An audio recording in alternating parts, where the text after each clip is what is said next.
What's going on, everybody? This is Tank from Tank-N-Spank, and you know what we're coming at you with today.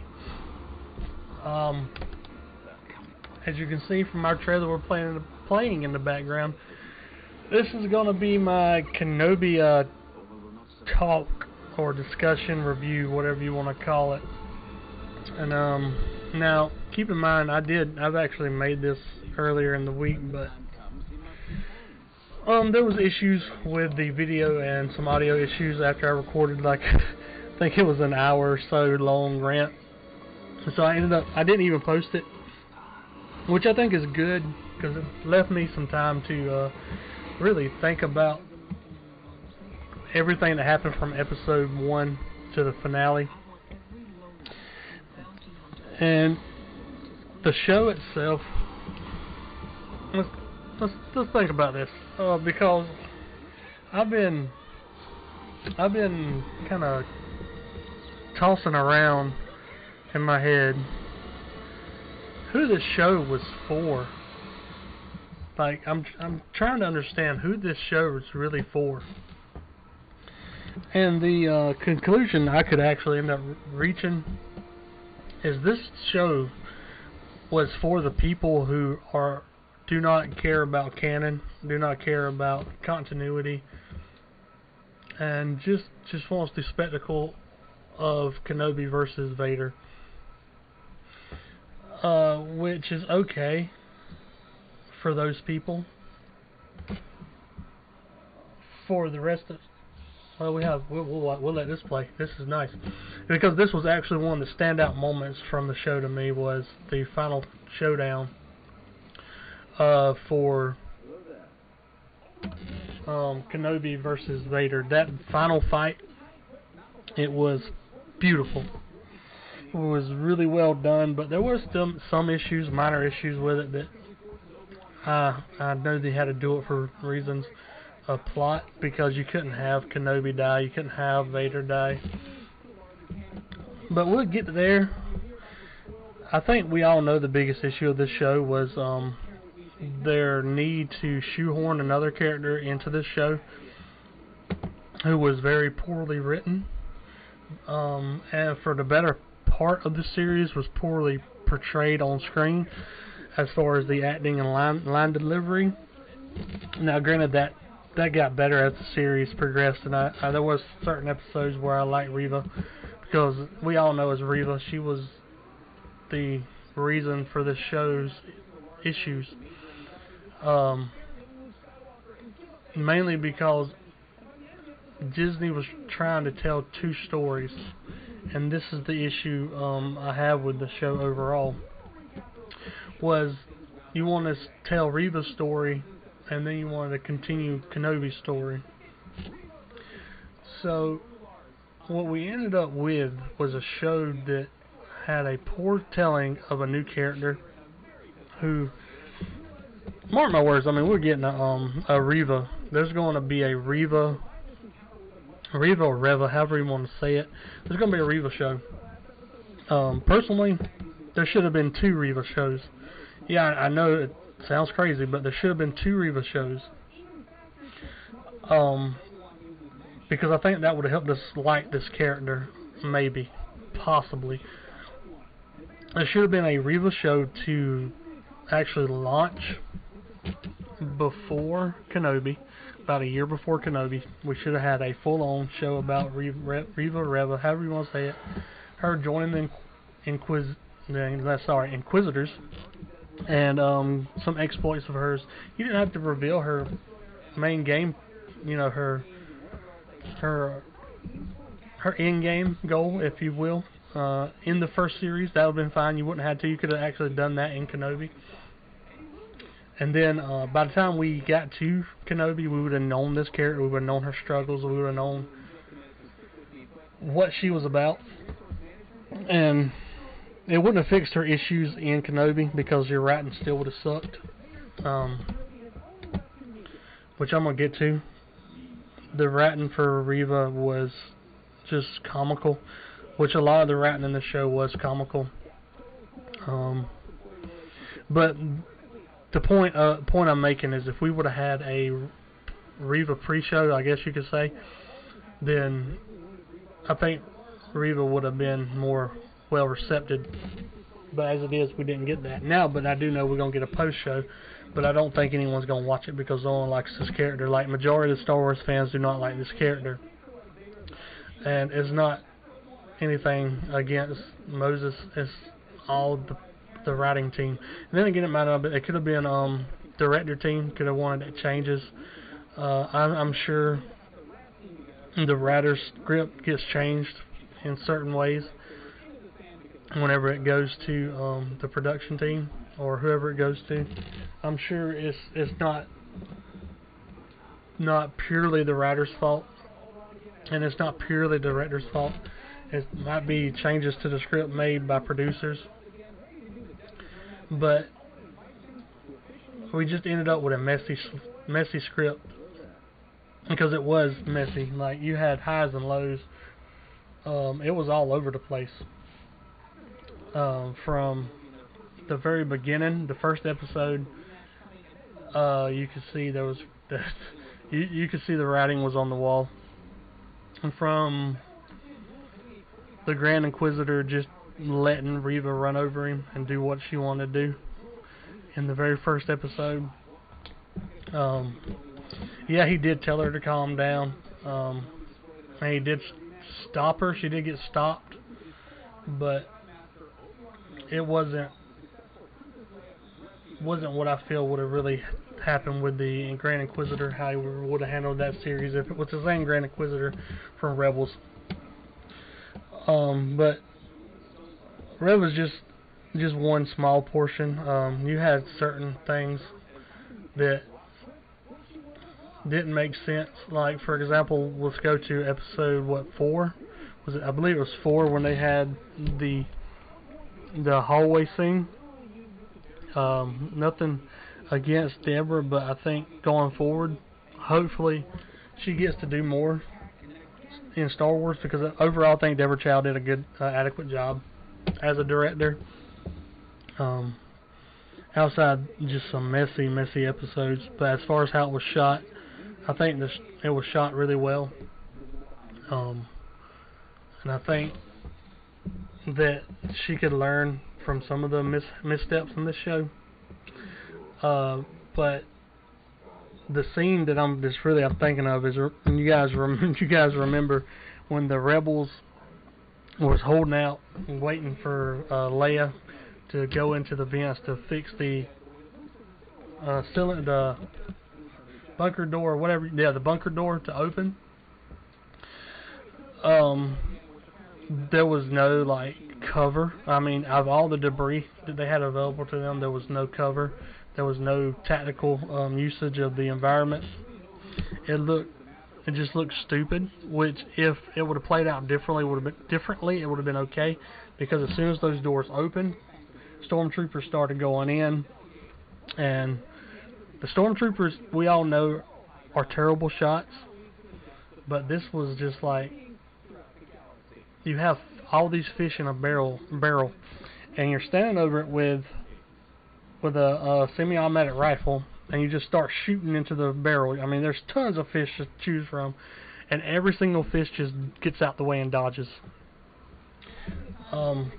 There should have been a lot more death on the Rebel side, but you've seen more death on the Imperial side in that scene, which was real odd. It made it funny. It made it real funny because it just shows the incompetence of the Empire, which I don't understand, because stormtroopers are supposed to be trained soldiers.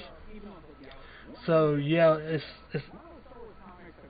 it's funny whenever we see them just missing shots after shots, but at some point you need to progress in your story wise. Like, this can't be something that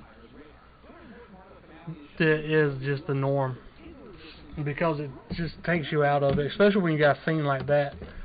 And then you had what's her name, Tali, whatever her name, the turncoat lady.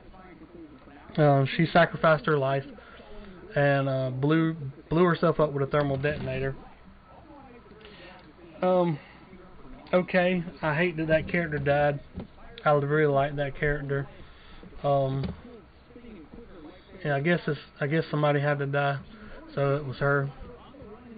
I feel like Kenobi could have done that a little bit. He could have done more. I feel like he could have pulled her over with the Force. I mean, he could have done a multitude of things to save her life in that scene.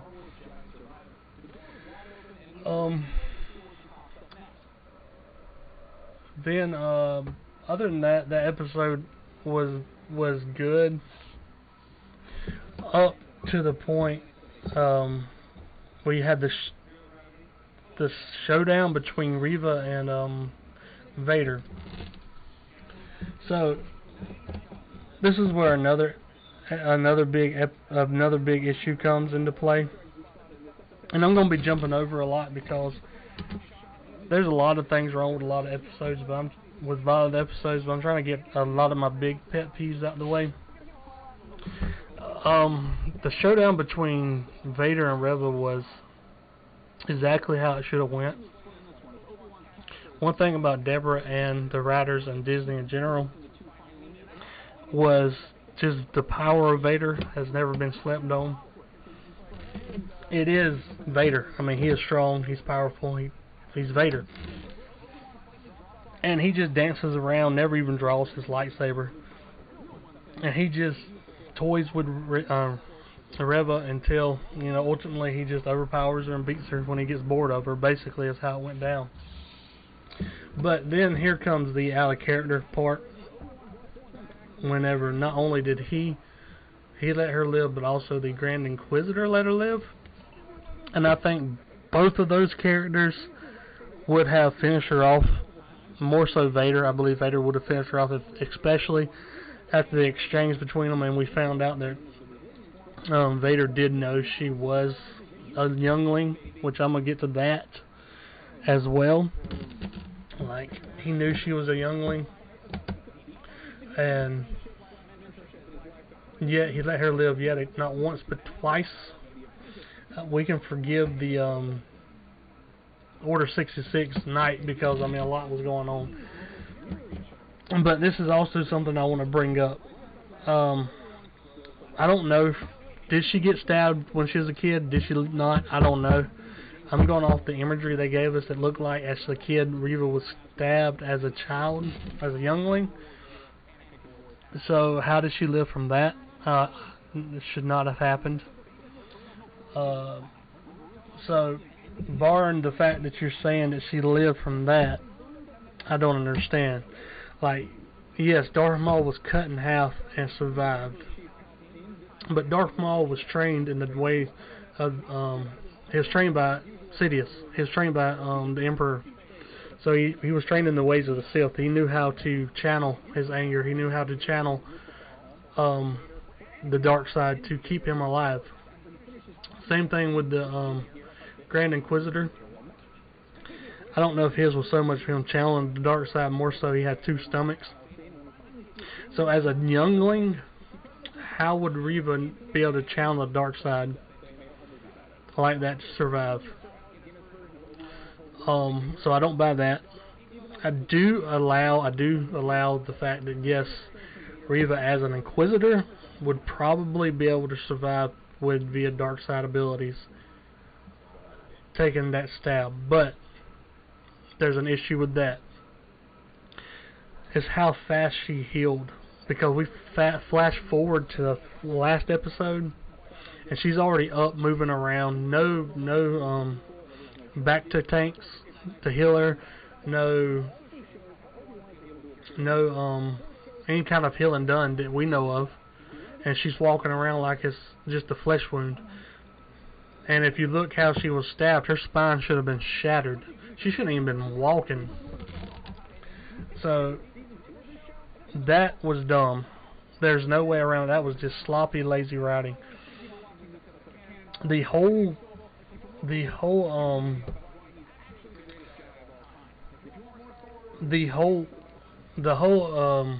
issue with that is that scene between Luke and Reva and Uncle Owen, and all on Tatooine. You didn't need it. Nothing happened in that scene. There was nothing prevalent in that scene that was important. That whole scene should have been cut. You did not need that scene. That was to fluff out the episode and to have a redemption arc for a character we do not care about.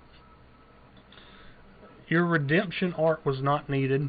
Your redemption arc could have been when she turned on Vader.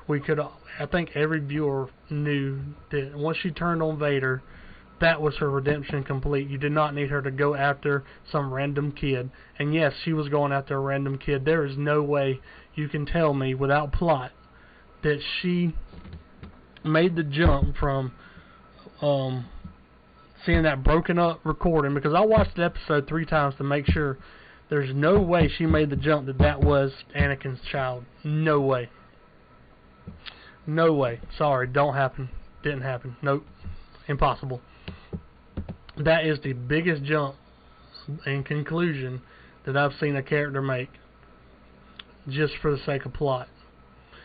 They done so well with her character in the previous, 2 episodes, and then they took this episode and just like, what? You just went back to the drawing board and just hit reset. So, why? What was the purpose? It could have been done 10 times better just by letting her... I ain't saying let her die. I mean, obviously I knew she wasn't dying. I knew she wasn't going to die because I knew they wanted her to have a show, which is okay, I guess. If you want to do a show about a character no one likes, go ahead. It's probably going to be the lowest viewed show that you put out.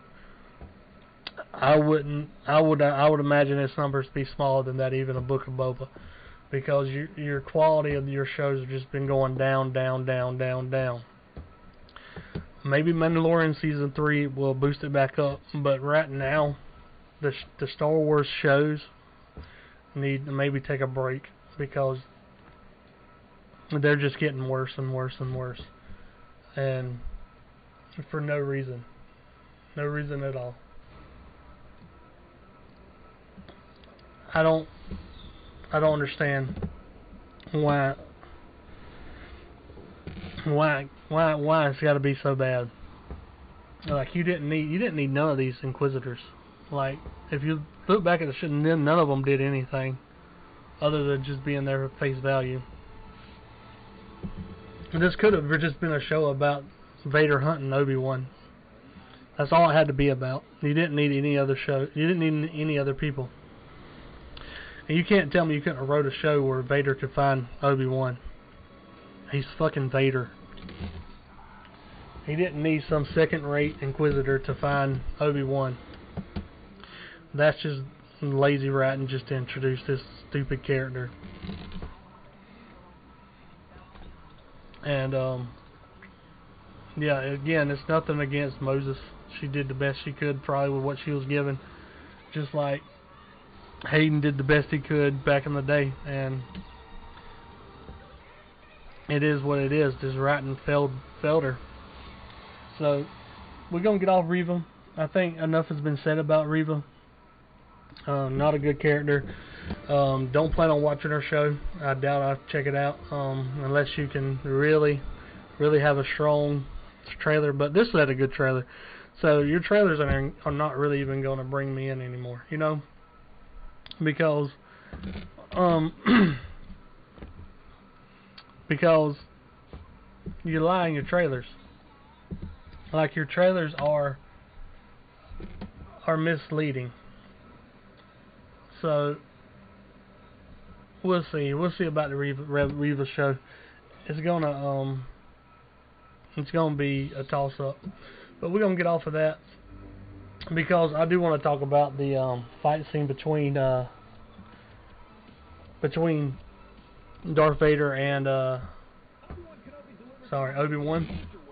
We're gonna talk about the fight scene between them. Matter of fact, we'll pull it up. Kenobi. We'll do Kenobi.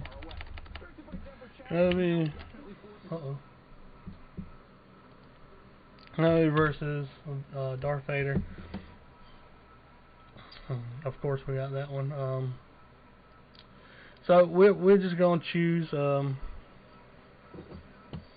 This one uses Duel of Fate, so 80 edits. We're going to use your video. Shout out to 80 edits. I like Duel of Fates, and oh, this just be a cool video to play in the background anyway. But the fight scene between Darth Vader and Obi-Wan itself was very, very, very good.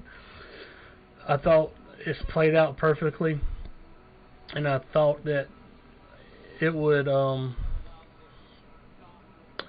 end just about like that. The only issue that I had with the whole fight scene, just the whole fight scene, it was really cool. Don't get me wrong. When Vader slammed his hand down, did the force quake, Kenobi falls in, he throws all the rocks on him, and he walks away. Now,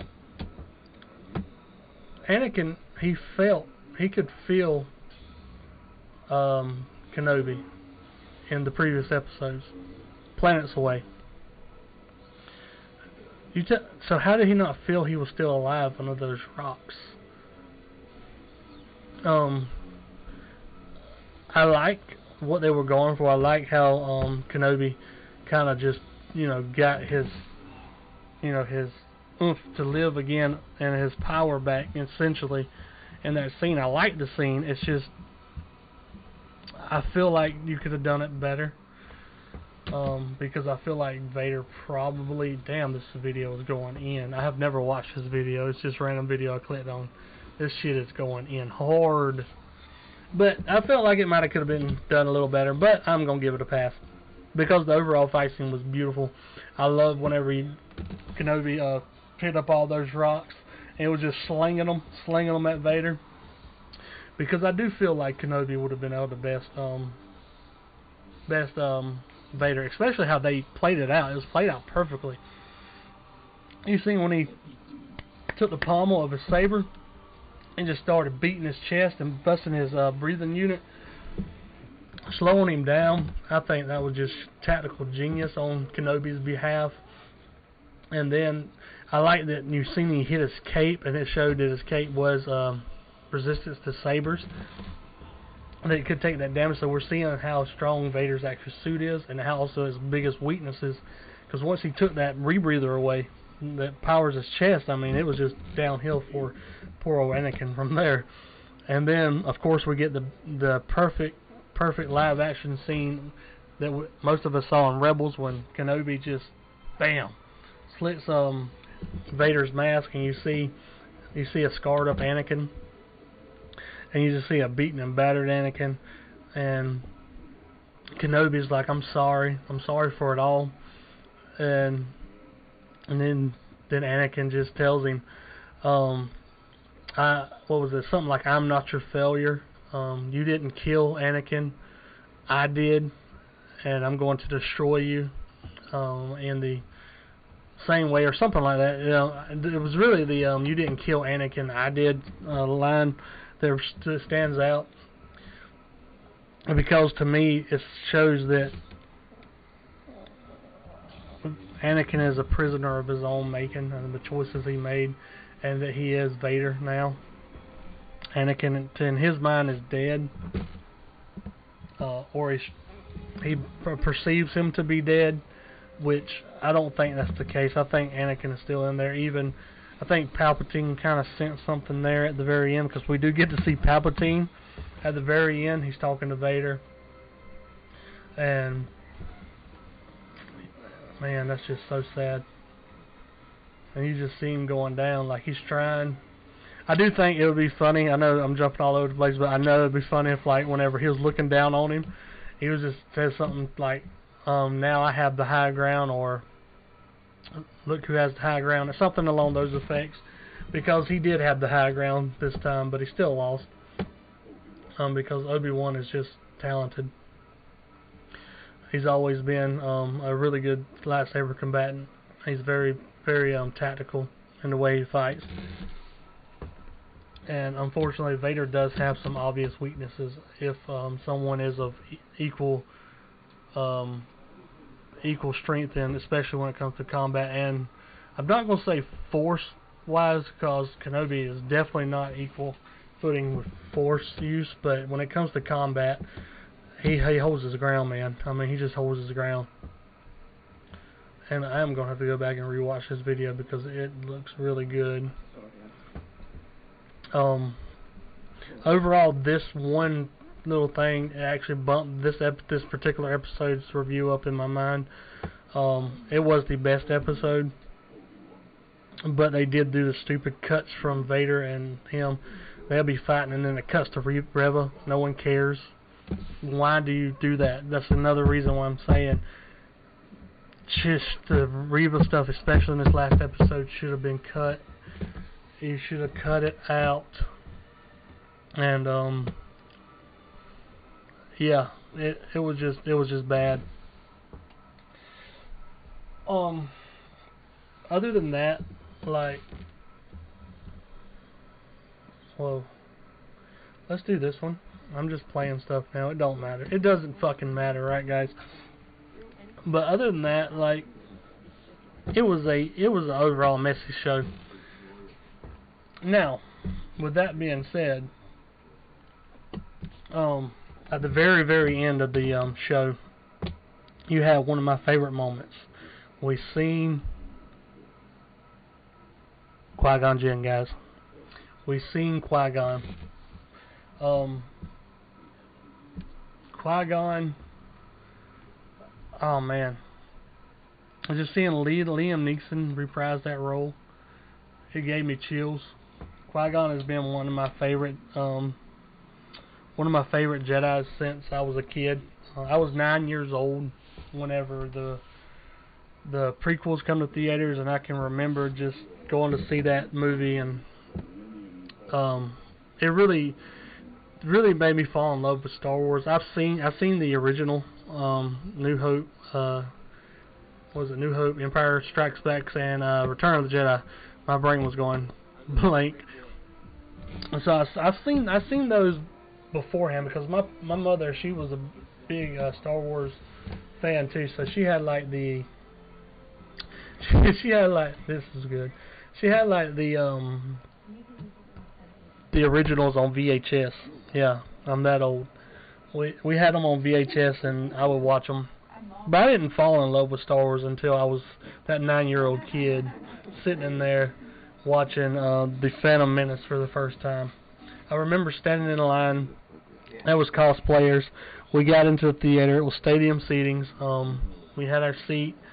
Darth Maul was down like where the stage was. There was the theater screen, and there was like a little stage. They had Darth Maul doing tricks and things like that. And it was just beautiful energy. I remember when the Star Wars scroll come up, the theater went wild, clapping. It was a good experience for me, and that's what made me fall in love with Star Wars. And Qui-Gon Jinn was the one I fell in love with. I didn't fall in love with Obi-Wan. I was a Qui-Gon, and it hurt me when he died in that movie. But sorry. So this to say, that was really big to me. Which means we're going to switch to something real soon, right quick. Pause that. Let's move over here. Because there is a rumor that there might be a season 2, or there might not be. We know that he wants to do he wants to do another, but I think Disney might be a little hesitant. So we'll see. I think there shouldn't be a season 2. There should not be a season. I'll say it again. There should not be a season 2 of Kenobi. Let Kenobi just go on the desert, and everybody just headcanon what happens next. Okay. Now, but money talks. That's what it is. Money talks, and the viewership motivates Disney because Kenobi had a large viewership. So there probably will be a season 2. Now, if there is a season 2 of Kenobi, then Disney, you did the Reva show. She got season 1 of Kenobi. By this point, there better be her own show out. Let her have her own show, and do not introduce a character to build up for another show inside of Kenobi Season 2. If you do a Kenobi Season 2, it better be about Kenobi. I don't know what you would do other than him training with Qui-Gon, which I would love to see. I would love to see Qui-Gon again. And I would like to see what Kenobi learns from Qui-Gon, how he could kind of ready himself to get to kind of prepare to train Luke should the need arise. So yeah, I would be on board to see that. If you do it right. You have to do it right, Disney. Like, you can't do it like you did this first season. This first season was a major bait and switch for all the fans who really wanted this show to happen. And yeah, and then you ended up calling everybody racist. Yeah, we all remember that. You called everybody racist. Your own fans who give you money to make this stuff racist before your show even come out. And you know why you did that. I know why you did that. I think we all know why you did it, because you knew you had a shitty character, and that's just the way it is. You just had a shitty character, and you knew no one was gonna like it because you knew the writing to that character was bad. So instead of owning up to that and just cutting that character, you just called everybody racist, and it's our fault that we don't like her. So no, that's not gonna work. So just do us all a favor. If you do a season 2, please, for the love of God, let it actually focus on Kenobi. That's all I have to say about season 2. I'm indifferent if it happens or not. I really don't care. I mean, I won't be watching season 1 again. I have no reason to. I may watch that last episode again because it was the best episode. It easily was a 8 out of 10. Easily. Last episode, 8 out of 10. Could have been a 9 out of 10 or possibly 10 out of 10 if you would have just not killed Reva in the last episode, but let her heal from her injuries, because the way it was shot, it all happened like the same day. Like almost the same day. So, yeah, that sloppiness brought it down to either 8 or 7. It's higher than a 6, but it's 8 or 7. I'm hovering around 8 or 7. But you had some of the coolest. You did have some of the coolest Star Wars moments of this show. So that's why it's a mixed bag. It's all. That's why I say it's all over the place.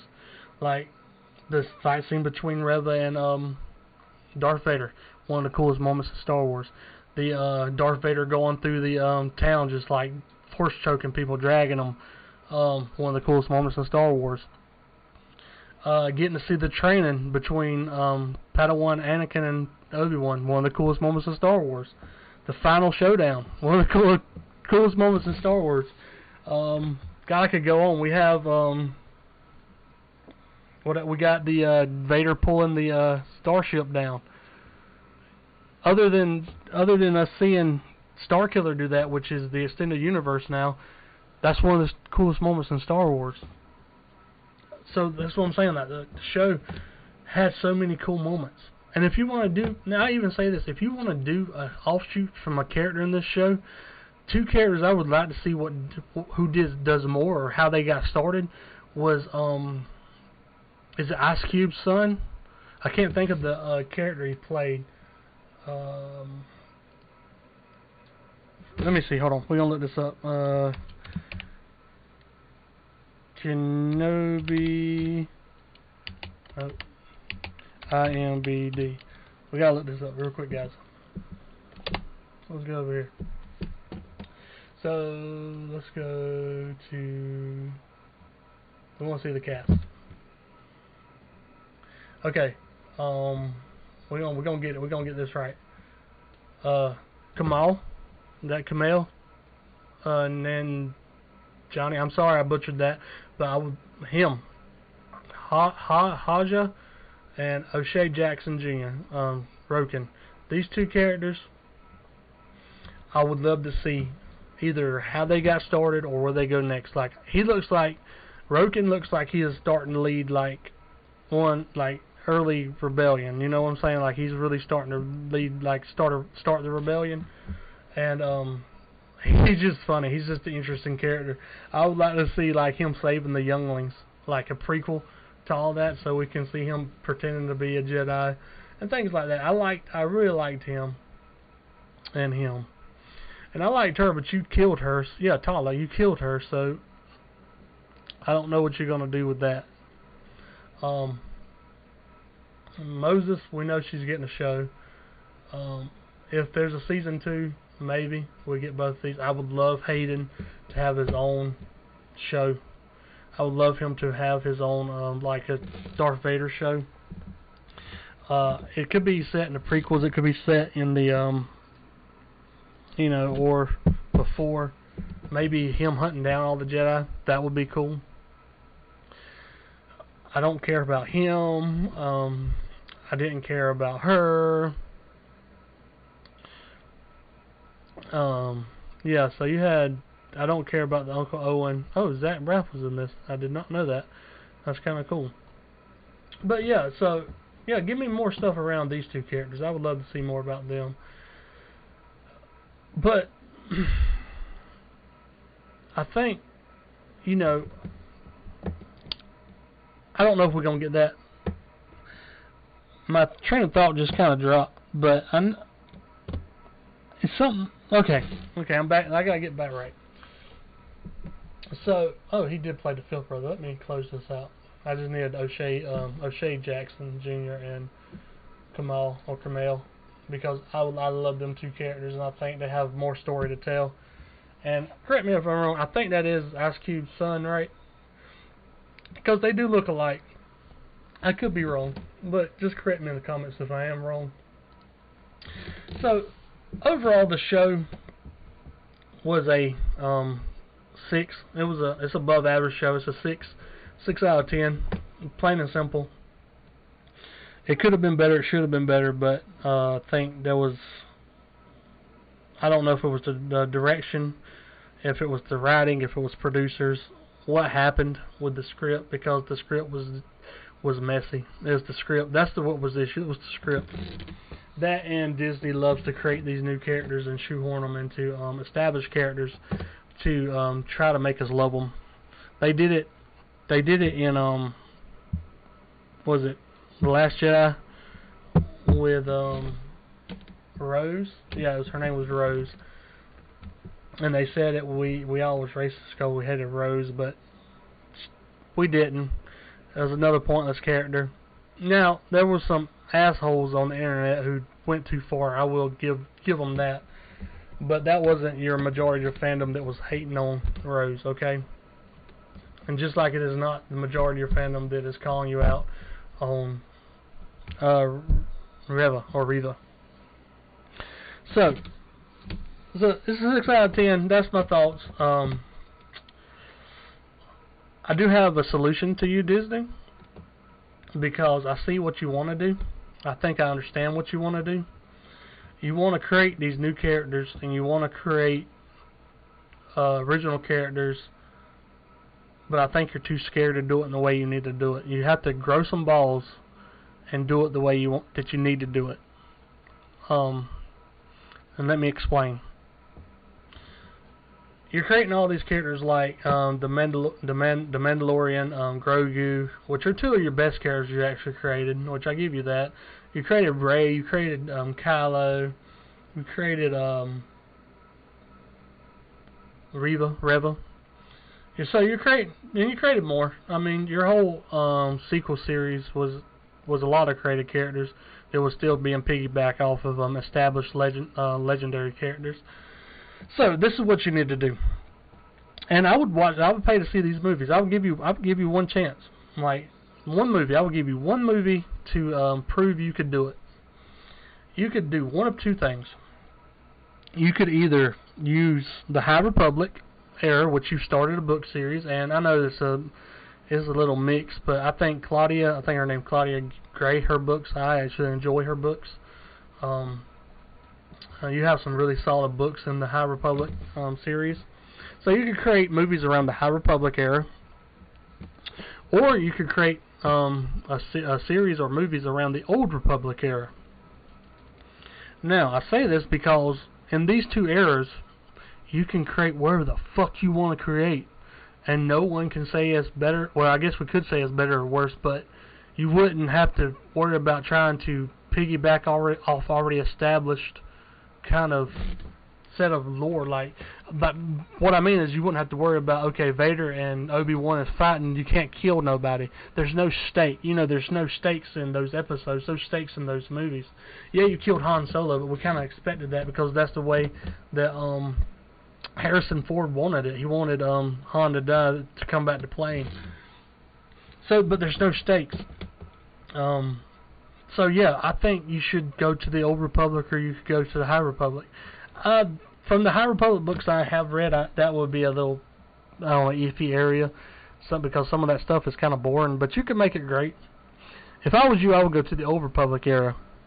There's so much shit you could explore in the Old Republic era. You could create whatever Jedi you want to create. You could create whatever Sith you want to create. You could create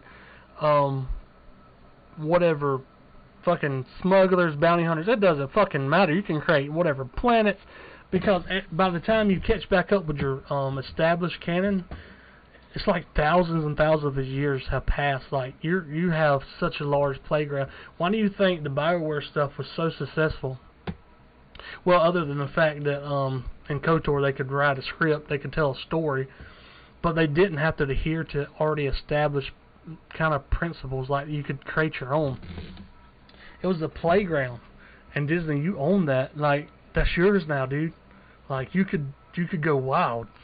Give it to this guy, Taika. Give it to Taika. Give Taika the Old Republic.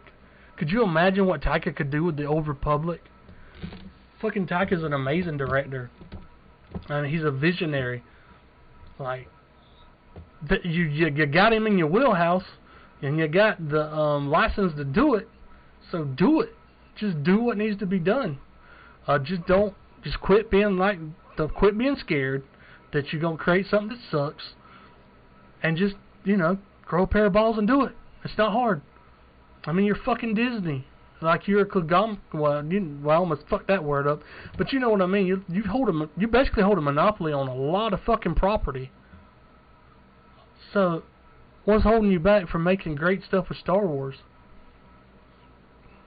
I mean, look what Kevin Feige did with the Marvel Cinematic Universe. There's hit and misses, yeah, sure. There's some Marvel movies that obviously suck, but the latter half, for the most part, has been pretty good. Yeah, the Thor: Dark World sucked. The first Captain America was arguably one of the worst movies I've ever seen. No offense to Chris Evans, because it wasn't on him. It was just a boring film.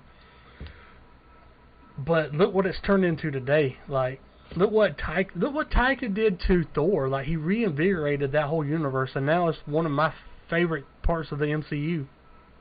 Or look what James Gunn did for the Guardians of the Galaxy. Look at what these great directors can do. Hell, you could give what's her name, Bryce Dallas Howard. I think that's her name. She done a lot of your Mandalorian season 2 episodes. Give her a fucking movie. She's a fucking genius when it comes to Star Wars. In my opinion, like, she made some of the best episodes that you make. I mean, hell, I put her right there with Dave Filoni, man. Like, she makes that good of episodes. Not so much Robert Rodriguez. His episodes haven't been that great. I'm just gonna throw that out there. He has some of the weakest episodes, in my opinion.